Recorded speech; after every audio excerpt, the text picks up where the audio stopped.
شرک جس کی قرآن پاک میں مذمت ہے اور جس کے رد کے اوپر پورا قرآن پاک کی کثیر آیات ہیں، وہ شرک ہے کہ اللہ تعالیٰ کے ساتھ کسی کو شریک کرنا۔ لیکن یہ شریک کرنا کس چیز میں؟ اگر تو کسی بھی چیز کے اندر لفظی شرکت ہو جائے اور اسے شرک کہہ دیا جائے تو دنیا کے اندر کوئی مسلمان باقی بچتا ہی نہیں ہے، کوئی بندہ ہی باقی نہیں بچتا۔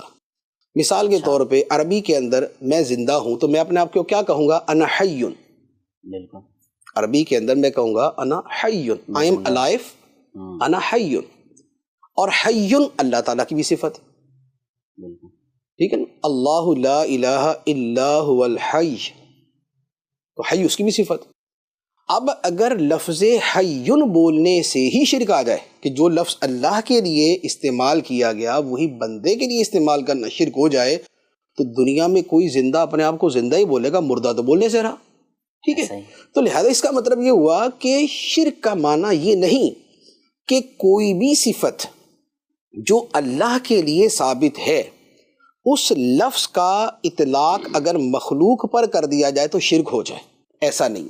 اللہ تعالیٰ کی شان ہے بسم اللہ الرحمن الرحیم، رحمان ہے وہ، رحیم ہے، اور نبی پاک علیہ الصلاۃ والسلام کی صفت بھی اللہ تعالیٰ یہی بیان فرماتا ہے بالمؤمنین رؤوف الرحیم، اللہ تعالیٰ بھی رحیم، نبی پاک علیہ الصلاۃ والسلام بھی رحیم۔ اللہ تعالیٰ کی شان ہے واللہ رؤوف بالعباد، اللہ بندوں پر بڑا مہربان ہے، رؤوف ہے۔ نبی پاک علیہ الصلاۃ والسلام کے لیے فرمایا گیا بالمؤمنین رؤوف الرحیم، رؤوف وہی لفظ یہاں پر بھی آ گیا، ٹھیک۔ تو اس سے یہ پتہ چلا کہ محض لفظی مشارکت، لفظی شرکت جو ہے اس سے شرک لازم نہیں آتا، بلکہ جو ان کا معنی ہے خدا رحم کرنے والا، بندے بھی رحم کرنے والے ہوتے ہیں، خدا علم والا ہے، بندے بھی علم والے ہوتے ہیں، اللہ تعالیٰ علیم ہے، بندوں کے لیے بھی لفظ علیم بولا جاتا ہے۔ تو لفظ کے صرف ملنے سے یا تھوڑے سے معنی کے ملنے سے شرک نہیں ہوتا۔ اب شرک کہاں ہوتا ہے؟ تو اس کا جواب یہ ہے کہ شرک ہوتا ہے جب اللہ تعالیٰ کی اس خاص صفت کو کسی مخلوق کے لیے ثابت کیا جائے جو صفت اسی کے ساتھ خاص ہے۔ اچھا، اللہ تعالیٰ کی وہ صفت جو اس کے ساتھ خاص ہے، وہ صفت اگر مخلوق کے لیے ثابت کی جائے تب وہ شرک ہوگا۔ اچھا، جیسے سارے جہانوں کا رب اللہ ہے، اب اللہ کے علاوہ کسی کو بولیں گے نا سارے جہانوں کا رب، یہ شرک ہو جائے گا۔ ورنہ صرف لفظ رب، اللہ تعالیٰ ربن پالنے والا ہے۔ اب لفظ رب حضرت یوسف علیہ السلام نے خود قرآن پاک کے اندر 2 مرتبہ اللہ کے علاوہ کسی اور کے لیے استعمال کیا۔ اچھا، ایک جگہ آپ نے فرمایا جب آپ پہ تہمت لگی عورتوں کی طرف سے تو آپ نے فرمایا معاذ اللہ انہ ربی احسن مثوایا، فرمایا کہ اللہ کی پناہ اس برے فعل سے، زلیخا کے ساتھ برے فعل سے اللہ کی پناہ مانگتا ہوں۔ انہ ربی، بے شک یہ جو عزیز مصر تھا جس کے گھر میں آپ رہتے تھے، فرمایا بے شک وہ میرا رب ہے۔ انہ ربی، بے شک وہ میرا رب ہے، کیا مطلب؟ کہ وہ میرا پالنے والا ہے، میں اس کے گھر میں پل رہا ہوں، ٹھیک ہے۔ احسن مثوایا، اس نے میرے ٹھکانے کو بڑا اچھا کیا، یعنی میرے لیے اکوموڈیشن، میرے لیے سہولیات اس نے بہت اچھی فراہم کی، لیکن آپ نے اس کے لیے لفظ کیا استعمال فرمایا؟ انہ ربی، رب کا لفظ، ٹھیک۔ ایک اس کے بعد جب قید کے اندر آپ کے پاس بادشاہ کی تعبیر پوچھنے ایک بندہ آیا، آپ نے اس کو کیا فرمایا؟ فرمایا ارجع الی ربک، اپنے رب کی طرف لوٹ جا، فاسألہ، اور اس سے پوچھ کہ وہ جو عورتوں کا معاملہ ہے وہ کیا تھا، پہلے اس مسئلے کی تحقیق کر کے مجھے بری ذمہ کیا جائے، اس کے بعد خواب کی تعبیر بیان کروں، ٹھیک ہے۔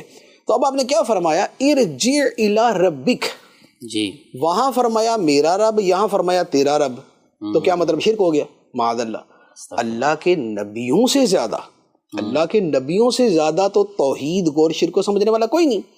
تو اس کا مطلب کیا ہوا کہ اس قدر ہیوی لفظ لفظ رب کس قدر ہیوی ویٹ لفظ ہے نا، اتنا ہیوی لفظ بھی بولنے سے شرک نہیں بلکہ خود زبان رسالت حضرت یوسف علیہ السلام سے ادا ہوا، لیکن رب العالمین اللہ ہے۔ تو اب سمپل یہ ہے جو میں نے شرک کے حوالے سے بیان کیا کہ اصل شرک کا مفہوم جو ہے وہ دو چیزوں میں ہے۔ ایک یہ ہے کہ مستقل بذات ہونے میں کسی کو اللہ کے برابر قرار دیا جائے، مستقل بذات ہونے میں کہ جو ہمیشہ سے ہے ہمیشہ رہے گی، جو ذاتی ہے، جو کسی کے وجود میں لانے سے وجود میں نہیں آئی، جو خود ہی سے موجود ہے اور ہمیشہ سے موجود ہے، ٹھیک ہے۔ تو ایک تو ہے مستقل بذات ہونے میں، اور دوسرا ہے عبادت کا مستحق ہونے میں کسی مخلوق کو خدا کے برابر کہا جائے۔ جیسے بت پرست کرتے تھے، بت پرست جیسے لات ہے، منات ہے، عزا ہے، حبل ہے، آج کے زمانے کے جو بت ہیں جتنے بھی دنیا میں پائے جاتے ہیں، ان بتوں کے پوجنے والے کیا کرتے ہیں کہ ان بتوں کو عبادت میں خدا کے برابر قرار دیتے، ان کی عبادت کرتے نا۔ اسی لیے نبی پاک علیہ السلام کے زمانے کے جو مشرک تھے ان سے جب کہا گیا نا کہ تم ان بتوں کی پوجا کیوں کرتے ہو، تو انہوں نے کہا ما نعبدہم الا لیقربونا الی اللہ زلفیٰ، ہم ان بتوں کی عبادت اس لیے کرتے ہیں کہ یہ ہمیں اللہ کے قریب کر دیں۔ تو بات یہ ہے کہ اللہ کے قریب ہونے کے لیے اپنے اعمال کو سہارا بنانا، یہ تو قرآن میں فرمایا، وَابْتَغُوا إِلَيْهِ الْوَسِيلَہ، وسیلہ تلاش کرو، یہ تو خدا نے فرمایا، لیکن اس کے لیے عبادت کرنے کی اجازت نہیں دی۔ انہوں نے کیا کہا کہ ہم عبادت اس لیے کرتے ہیں، تو جب عبادت کر لی تو اب وسیلہ نہ رہا، اب سیدھا شرک ہو گیا کہ کسی کو عبادت میں خدا کے ساتھ انہوں نے ملا دیا۔ گویا دو چیزیں ہو گئی، ایک یہ ہو گیا کہ کسی کو مستقل بذات ہونے میں خدا کے ساتھ ملا دیا جائے، یا کسی کو عبادت کا مستحق ہونے میں خدا کے ساتھ ملا دیا جائے۔ یہ ملانا خواہ کسی بت کو ہو، درخت کو ہو، ستارے کو ہو، چاند کو ہو، سورج کو ہو، نبی کو ہو، ولی کو ہو، یہ کسی کو بھی عبادت میں خدا کے ساتھ ملائیں گے تو یہ شرک ہو جائے گا۔ جیسے عیسائیوں نے حضرت عیسیٰ علیہ السلام کو خدا کے ساتھ ملا دیا، ٹھیک ہے۔ قرآن پاک کے اندر فرمایا لَقَدْ كَفَرَ الَّذِينَ قَالُوا إِنَّ اللَّهَ ثَالِثُ ثَلَاثَةٍ، کہ ان لوگوں نے کفر کیا جنہوں نے کہا کہ خدا تین میں سے تیسرا ہے، یعنی تین خدا ہیں، اللہ، عیسیٰ اور روح القدس۔ تو خدا کو تین میں سے تیسرا قرار دیا کس بات میں؟ ان اللہ ثالث ثلاثہ، انہوں نے خدائی کے اندر اللہ کے برابر کر دیا حضرت عیسیٰ علیہ السلام کو اور ساتھ میں روح القدس کو۔